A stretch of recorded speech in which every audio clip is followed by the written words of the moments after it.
Hey guys, तो जैसा कि मैंने कहा था कि मेरा अगला वीडियो डीसी के ऊपर ही बेस्ड होगा, तो उस पर मैंने एक वोटिंग कराई थी जिस पर बैटमैन वर्सेस सुपरमैन को सबसे ज़्यादा वोट मिले। तो आज मैं उसे ही एक्सप्लेन करूंगा। इस वीडियो में एक्सप्लेन करने का मतलब सिर्फ इतना है कि जो एक्सटेंडेड कट में दिखाए गए सीन्स जिसे मूवी से निकाल दिया गया था, जिसे आम लोगों ने देखा और उसके बाद सोचा कि क्या था इस मूवी में, मुझे 2 घंटा तक वेट करना पड़ा 5 मिनट की फ़ाइट के लिए, जिसका एंडिंग भी कुछ इस तरह था कि मार्था बोलते ही ख़त्म हो गया। तो गाइज आज मैं उसे ही एक्सप्लेन करूंगा कि वो मार्था वर्ड नहीं बल्कि इस मूवी की एक डीपर मीनिंग थी जिसकी वजह से वो फाइट उस तरह एंड हुई, और इसमें कितने ज़्यादा प्लॉट ट्विस्टिंग थी जिसे लोगों ने थिएट्रिकल कट में देखकर समझ नहीं पाए, जिसको समझने के लिए आपको एक्सटेंडेड कट ही देखना पड़ेगा। इसीलिए मैं उसे आप लोगों को एक सिंपलेस्ट वे में समझा रहा हूँ। तो चलिए शुरू करते हैं। मूवी की शुरुआत होती है ब्रूस वेन की बचपन में, जहाँ उसके पेरेंट्स की मौत हो जाती है, और उसके बाद हम देखते हैं कि ब्रूस वेन मेट्रोपोलिस आया हुआ है। ये उस वक्त की बात है जब सुपरमैन जनरल जॉर्ज से लड़ रहा था और वहाँ पे तबाही मच रही थी, जिसके वजह से बैटमैन के कुछ लोग वहाँ मारे गए। यहाँ पर बैटमैन का मतलब है कि ब्रूस वेन के अंदर काम कर रहे हुए लोग, और इसी मोमेंट पे बैटमैन यानी कि ब्रूस वेन के अंदर सुपरमैन को लेकर एक नफरत जागती है। और उसका कारण ये होता है कि अगर सुपरमैन यहाँ नहीं होता तो इसके वजह से ये तबाही भी नहीं हो, और सुपरमैन को लेकर नफरत की इस आग को हवा देता है लेक्स लूथर। लेक्स लूथर सिर्फ बैटमैन के अंदर ही नहीं बल्कि वो सारी दुनिया के अंदर सुपरमैन के प्रति नफरत जगाने की कोशिश करता है। थिएट्रिकल कट में दिखाया जाता है कि लुइस लेन अफ्रीका जाती है एक टेररिस्ट का इंटरव्यू लेने के लिए, जहां पर Jimmy Olsen as an photographer उसके साथ जाता है, लेकिन बाद में पता चलता है कि वो CIA का एजेंट रहता है। जिसके बाद टेररिस्ट लुइस लेन को अपने कमरे में ले जाता है इंटरव्यू के लिए। वहीं एक्सटेंडेड कट में हम देखते हैं कि जब लुइस लेन अफ्रीका पहुंचती है तो उसके साथ जो फोटोग्राफर जाने वाला रहता है वो वहाँ मौजूद नहीं रहता। उसके रिप्लेसमेंट में जिमी ओल्सन रहता है जो कि एक CIA का एजेंट रहता है, जिसके बारे में लुइस लेन को मालूम नहीं था। इंटरव्यू के दौरान जब टेररिस्ट को पता चलता है कि जिमी ओल्सन एक CIA का एजेंट है और वो टेररिस्ट के लिए एक समझौता लाया है, तो उसे वहाँ डायरेक्ट मार देता है, और उसके बाद वो लुइस लेन को अपने साथ इंटरव्यू के लिए अपने रूम ले जाता है। इसके बाद ही हम देखते हैं कि लेक्स लूथर के आदमी वहाँ टेररिस्ट के सारे आदमियों को मार देते हैं और उन्हें एक स्पेशल टाइप के लेज़र से मारते हैं, जिससे ऐसा लगता है कि सुपरमैन ने ऐसा किया हो। और इसके बाद हम देखते हैं कि CIA का हेडक्वार्टर ये डिसाइड करता है कि उस जगह को उड़ा दिया जाए ताकि वो टेररिस्ट जिंदा बच ना पाए, लेकिन वहाँ पे जो ग्राउंड टीम रहती है CIA की, वो डिसाइड करती है कि वहाँ पे कुछ सिटीजन्स है जिन्हें बचाना ज़रूरी है, और इसीलिए वो बचाने को निकल जाते हैं। लेकिन फील्ड टीम जो कि CIA की वहाँ पहुँचती उससे पहले हेडक्वार्टर से एक ड्रोन छोड़ दिया गया था जो कि उस जगह को उड़ाने वाला रहता है, और तभी सुपरमैन आता है और उन लोगों को उन रॉकेट लॉन्चर प्लस ड्रोन से बचा लेता है, और उसके बाद वो लुइस लेन को उस टेररिस्ट से बचाता है। तो देखा आपने कि कितना डिफरेंस पड़ता है एक एक्सटेंडेड कट और थिएट्रिकल कट से। तो आगे मैं जो आपको एक कहानी बताऊंगा वो पूरी की पूरी एक्सटेंडेड कट पे बेस्ड होगी, ताकि आप बेहतर तरीके से समझ पाएँ। तो इसके बाद हम देखते हैं कि एक औरत सेनेटर के सामने ये कंप्लेन करती है कि सुपरमैन के ऊपर कोई बागडोर नहीं, वो अपनी मर्जी से सब कुछ करता है, जिसकी वजह से उसकी फैमिली की जान गई है। जिसके बाद पूरी दुनिया में ये सवाल उठ जाता है कि क्या सुपरमैन को एग्जिस्ट करना चाहिए भी कि नहीं। वहीं गॉथम में बैटमैन क्रिमिनल्स के ऊपर बैट बैंड दाग रहा था। इस बैट बैंड का मतलब था मौत का फरमान। इस बैट बैंड के साथ जितने भी क्रिमिनल्स गॉथम जेल गए हैं उन लोगों की मौत तय थी, इसीलिए उस क्रिमिनल को मेट्रोपोलिस में शिफ्ट कर दिया गया। सुपरमैन AKA क्लार्क केंट उस औरत से मिलने जाता है जिसने गवाही दी थी कि सुपरमैन ने उसके परिवार को मारा था, पर वहाँ उसे वो नहीं मिलती। लेकिन एक बूढ़ा आदमी मिलता है जो उसे बताता है कि गॉथम में उससे भी ज़्यादा डरावना कोई है, और उसका इशारा बैटमैन की ओर था।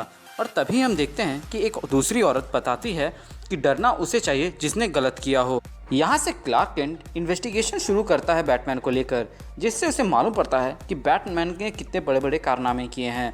वो देखता है कि कैसे क्रिमिनल्स के ऊपर वो अपने बैट बैंड को दागता है और उसके बाद वो जेल में मारे जाते हैं। वो एक जज, ज्यूरी और एग्जीक्यूशनर का काम करता है। मूवी की शुरुआत में वॉली, जिसने अपना पैर खो दिया था, वो सुपरमैन के मॉन्यूमेंट पर फॉल्स गॉड लिखता है और इसीलिए उसे मेट्रोपोलिस जेल भेज दिया जाता है। तभी बैटमैन को खबर मिलती है कि व्हाइट पोर्टिंगविस नामक जहाज़ में न्यूक्लियर बॉम्ब जैसा कुछ आने वाला है गॉथम में, जिसे लाने वाला और कोई नहीं बल्कि लेक्स लूथर है।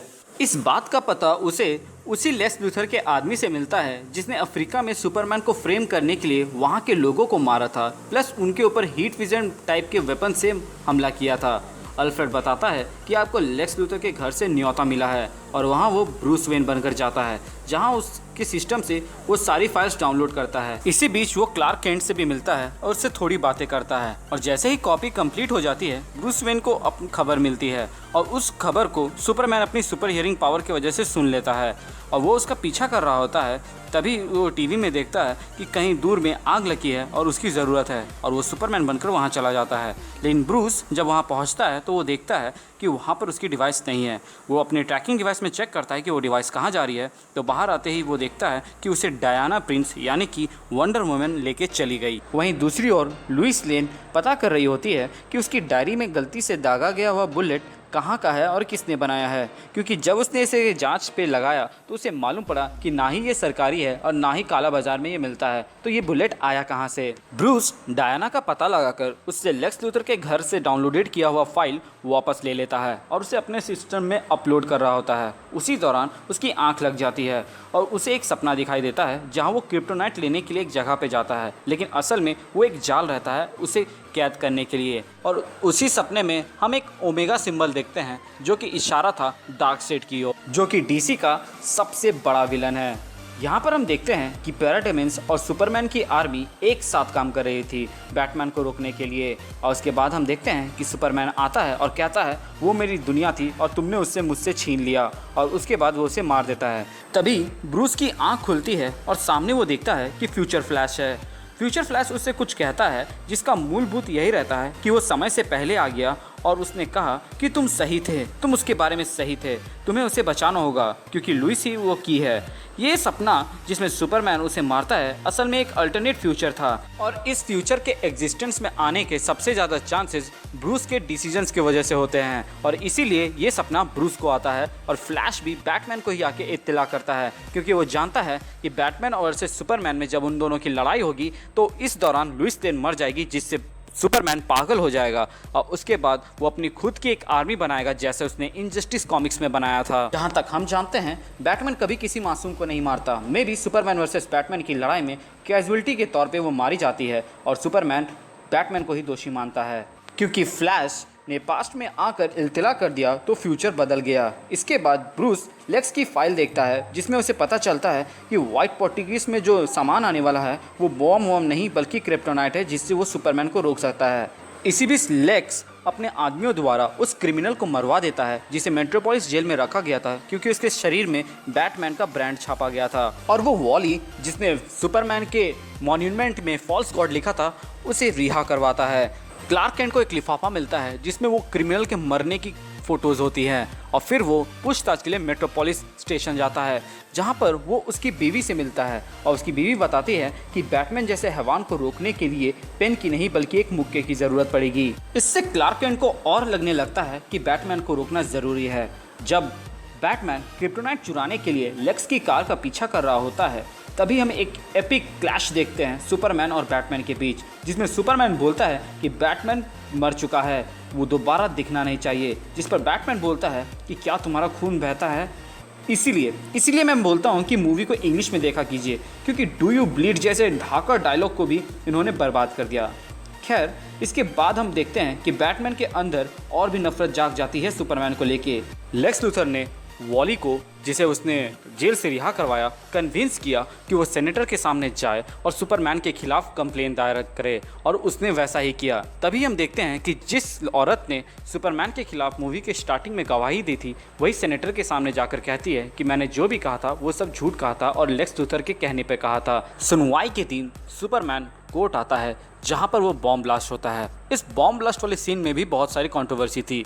सब लोग ये कह रहे थे कि जब सुपरमैन के पास सुपर हियरिंग थी तो वो बॉम्ब की टिक क्यों नहीं सुन पाया, उसके पास सुपर स्पीड था तो उन्होंने लोगों को क्यों नहीं बचाया, और ना जाने ऐसे कितने सारे कंप्लेन थे। और न्यू ऑडियंस जो सुपरमैन की मूवी पहली बार देख रहे थे उनका कहना था कि ये कैसा सुपर हीरो है जो बॉम्ब ब्लास्ट होते ही वहाँ से उड़ के चला गया, ना कि वहाँ पर मदद की। पर एक्सटेंडेड कट में ये साफ दिखाया गया है कि बॉम्ब ब्लास्ट के बाद उसने उन लोगों को उस सिचुएशन से बाहर निकालने में मदद की, और जब सब कोई सेफ हो गए तब वो वहां से चला जाता है। न्यूज़ में ये अफवाह उड़ने लगती है कि ये ब्लास्ट सुपरमैन ने ही करवाया होगा, और उसके बाद से सुपरमैन एक दुविधा में पड़ जाता है कि ये चल क्या रहा है, और वो शांति के लिए कहीं दूर चला जाता है। तभी लुइस लेन को पता चलता है कि कोर्ट में जो ब्लास्ट हुआ वो वॉली के व्हील चेयर से हुआ था और इन्वेस्टिगेशन से ये बात पता चलती है कि उस व्हील चेयर के अंदर जो मेटल था जिसके अंदर वो बॉम्ब रखा गया था वो भी उसी मेटल से बना हुआ था जिस मेटल से वो बुलेट बना था जो कि उसे अफ्रीका में मिला। प्लस वो वॉली के घर जाती है जहाँ पर वो सेटअप देखती है। वो देखती है कि कैसे वो वॉली शुरुआत से ही सुपरमैन को मारना चाह रहा था। ये बात वो वहाँ के सेटअप को देख के सोचती है, लेकिन तभी उसका ध्यान जाता है कि बॉल में रखे हुए फ्रूट्स और वो फ्रिज खोलती है जहाँ पे वो पूरा भरा पड़ा था।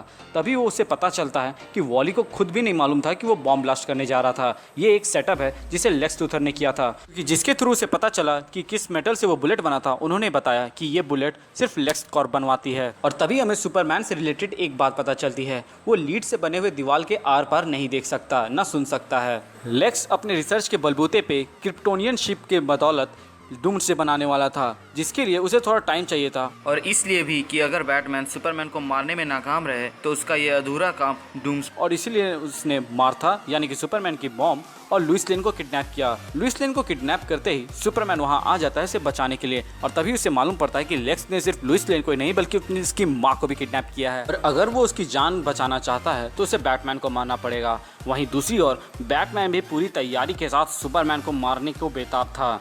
वहाँ पर हम एक बहुत ही धाकड़ फाइट सीक्वेंस देखते हैं, लेकिन इसी धाकड़ फाइट सीक्वेंस के दौरान बैटमैन मार्था बोलता है, जिसके बाद मानो ऑडियंस को एक ऐसा न्यूक्लियर बॉम्ब मिला हो जिसका मज़ा वो आज भी लेते आ रहे हैं। बट असल में वो सीन बहुत ही इमोशनल था। अगर आप एक्सटेंडेड कट देखिएगा तो आपको पता चलेगा कि इस सीन में कितनी इमोशंस ऐड हैं। सुपरमैन जहाँ वो मरने वाला था वहाँ पर वो अपनी जान की भीख नहीं मांगता बल्कि वो अपनी माँ की मांगता है। एंड आम लोगों को ये लगा कि बैटमैन पीछे इसलिए हटा क्योंकि दोनों की माँ का नाम सेम था, बट असल बात ये नहीं है दोस्तों। असल बात यह है कि मूवी के दौरान ही हमें पता चलता है कि बैटमैन समय के साथ बहुत बदल चुका है।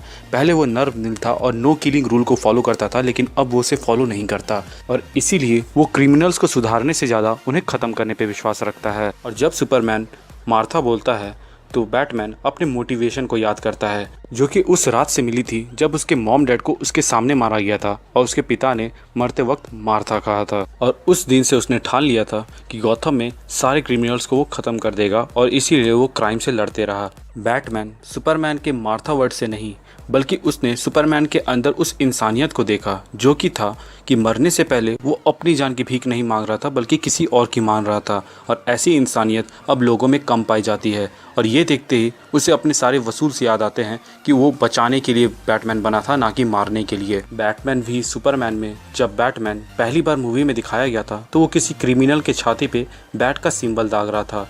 वही बैटमैन मूवी के लास्ट में लेक्स लूथर के पास जब जाता है उस सिंबल को लेके दागने के लिए तो वो नहीं दागता। क्यों? क्योंकि उसके अंदर वो कैरेक्टर चेंज आ गया है जो कि सुपरमैन की वजह से हुआ था। और बैटमैन को एहसास होता है कि उसका डर सच हो गया। असल में आप लोगों ने मूवी के दौरान एक सीन देखा होगा जहाँ पर बैटमैन अपने माँ बाप के कब्र के सामने खड़ा रहता है। वहाँ एक क्रैक रहता है जिसे वो छूता है और वहाँ से एक मॉन्स्टर निकलता है जो कि बहुत हद तक बैटमैन से मैच खाता है। बहुत से लोगों का मानना था कि ये पैराडेमन है जो कि डार्क साइड की ओर इशारा कर रहा था, पर असल में वो बैटमैन था एक मॉन्स्टर के फॉर्म में। ब्रूस वेन एक इंसान था जो अपने माँ बाप की मौत के बाद उसका बदला लेने के लिए बैटमैन बना था, लेकिन हालात ने उसे इतना मॉन्स्टर बना दिया कि अब वो बैटमैन बन चुका है। वो बैटमैन जो कि एक मॉन्स्टर है और ब्रूस वेन की इंसानियत के ऊपर हावी हो रहा था और इसी पल वो बदल जाता है और उसके बाद वो सुपरमैन से हाथ मिला लेता है। इसके बाद हम देखते हैं कि सुपरमैन उसे ही बचाता है जिसने उसकी जान लेने की कोशिश की, यानी कि लेक्स लूथर। और इसके बाद हम डूम्सडे वर्सेस डीसी की ट्रिनिटी यानी कि सुपरमैन, वंडर वुमन और बैटमैन की एक धाकड़ सी फाइट देखते हैं जिसके लास्ट में सुपरमैन मर जाता है और पीछे छोड़ जाता है जस्टिस लीग की बुनियाद, जिसे मूवी में ठीक तरीके से प्रेजेंट नहीं किया गया। ये डेथ सीन इंस्पायर्ड है एक्सकैलिबर्स 1981 में निकली हुई मूवी से, जहाँ पे दो फाइटर्स इसी तरह मरते हैं। आप क्लियरली देख सकते हैं कि ये सीन कितनी मैचिंग है। खैर मूवी में इससे भी ज़्यादा क्रिश्चियनिटी के ऊपर बहुत ज़्यादा बिब्लिकल रेफरेंसेस थे, जिसमें से सबसे स्पेशल वाला था कि बैटमैन ने स्पीयर बनाया था सुपरमैन को मारने के लिए, जबकि उसके पास क्रिप्टोनाइट होते हुए वो बुलेट बना सकता था। एक हेडशॉट मारता सुपरमैन का काम तमाम, लेकिन नहीं, उसने एक स्पीयर बनाया। ऐसा माना जाता है कि जीसस क्राइस्ट की मौत टॉर्चर से नहीं बल्कि एक स्पीयर के लगने से हुई थी, जिसके स्पीयर ऑफ डेस्टिनी भी कहते हैं, और इसीलिए बैटमैन ने स्पीयर बनाया। क्योंकि इस मूवी में एम्बॉडीमेंट ऑफ गॉड सुपरमैन को माना जा रहा है और पूरा मूवी में आप देख सकते हैं कि लेक्स लूथर हर बार सुपरमैन को सुपरमैन बोलने से पहले एक भगवान से कंपेयर कर रहा था। कमाल की बात तो ये है कि जीसस क्राइस्ट को मारने वाले लोग भी गलत थे और यहाँ पर बैटमैन भी गलत था। मूवी की शुरुआत होती है फ्यूनरल से और एंडिंग भी होती है फ्यूनरल से। इस मूवी के अंदर बहुत ही ज़्यादा बिब्लिकल रेफरेंसेस हैं जिसे मैं कभी दूसरी वीडियो में बताऊंगा। इस मूवी के अंदर बहुत ही ज़्यादा डीपर मीनिंग है। आजकल की मूवीज़ एंटरटेनमेंट से ज़्यादा सीख देती है और मैं आपसे रिक्वेस्ट करूंगा कि आप उनसे सीख लेकर अपनी ज़िंदगी को सुधारें। तो गाइज़, मुझसे जैसा हो सका मैंने आपको बैटमैन वर्सेस सुपरमैन अच्छे से एक्सप्लेन करने की कोशिश की। अगर आपको इसे और भी अच्छे से समझना है तो आप बैटमैन वर्सेस सुपरमैन का एक्सटेंडेड कट ही देखें, ना कि थियोरेटिकल कट। एक्सटेंडेड कट लगभग 3 घंटे का है और मैं बेट लगाता हूं कि अगर आप लोगों ने एक्सटेंडेड कट देखा और आप उसे समझ गए तो आप भी जैक स्नाइडर के फ़ैन हो जाएंगे। तो कैसी लगी आपको मेरी ये वीडियो, आप मुझे कमेंट बॉक्स के ज़रिए बता सकते हैं। Thank you for watching, stay tuned.